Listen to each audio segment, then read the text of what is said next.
qui m'a vraiment frappée, c'est le lancement de l'école avec le discours du professeur Gay, nouveau directeur, le premier directeur, électrisant, stimulant, la chair de poule. J'ai adoré ce discours-là. Ah, c'était un rêve très fort, mais ancré aussi dans un historique. En fait, moi, quand j'ai fait mes études, ces études-là étaient beaucoup trop théoriques. Quand je suis arrivé à l'Université de Sherbrooke, j'ai senti très, très rapidement que l'ADN de l'Université de Sherbrooke, c'était un engagement beaucoup plus concret dans la communauté. Trouver des solutions concrètes, des solutions qui vont marcher.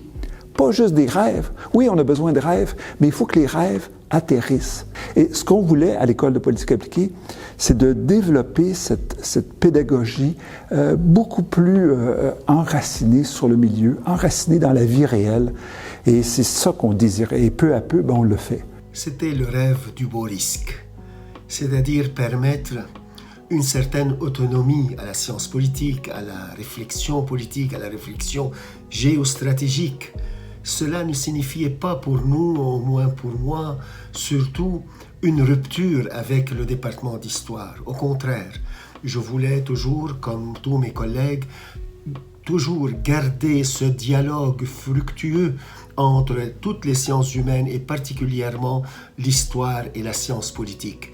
Il faut dire que quand on crée des choses, la première chose qu'on avait d'abord, c'était d'assurer le développement des sciences humaines. Mais je savais en même temps qu'on lançait quelque chose qui pouvait avoir du potentiel énormément. L'objectif était de développer des compétences que l'on utilise fréquemment sur le marché du travail. Et cela, ça supposait d'avoir une confiance assez importante dans les étudiants qui nous arrivaient, qui nous demandaient, nous proposaient des activités d'application et nous, on les a encadrés. Mon passage à l'EPA m'a permis en fait de développer ma façon de voir, d'analyser différentes situations, différents phénomènes politiques et de voir comment moi personnellement je pourrais contribuer aussi en expérimentant différents domaines sur le plan de la pratique. En fait, on n'a pas des professeurs, on a des jardiniers.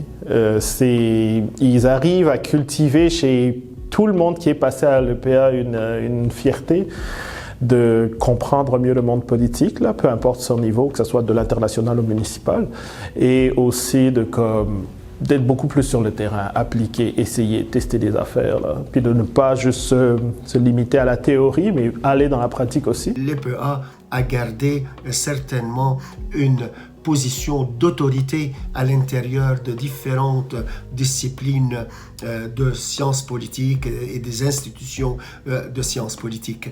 Ça fait vraiment joie au cœur quand je vois qu'un ou une de mes collègues a été considéré comme autorité dans la matière, ce qui fait que l'École de politique appliquée a réussi le double défi d'être en application et d'être aussi dans des recherches approfondies.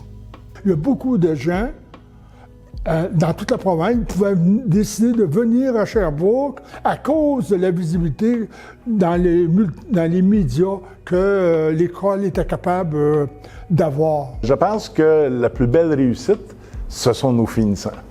Je pense qu'on a réussi à former des gens de qualité, capables d'analyse complexe, mais aussi capables d'œuvrer assez rapidement, d'être opérationnels dans les organisations de la société civile, dans les organisations gouvernementales, etc.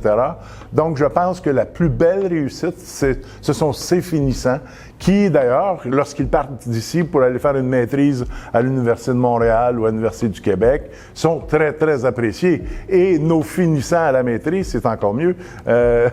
Ils ont développé des compétences extraordinaires. Et je pense que le programme du DIPIA, aussi en collaboration avec Droit, nous permet de former des gens de qualité. J'ai développé des amitiés très fortes qui perdurent jusqu'à ce jour avec des gens qui travaillent dans différents domaines et puis qui m'apportent différentes idées, différentes perspectives là, qui me sont vraiment très précieuses, tant au plan professionnel que personnel. Quand je rencontre des gens qui sont passés par l'école de politique appliquée, la question qu'on pose toujours, c'est « Puis toi, c'est qui que tu avais à ton 401, à ton 402? » Ça crée une espèce de petite communauté comme ça.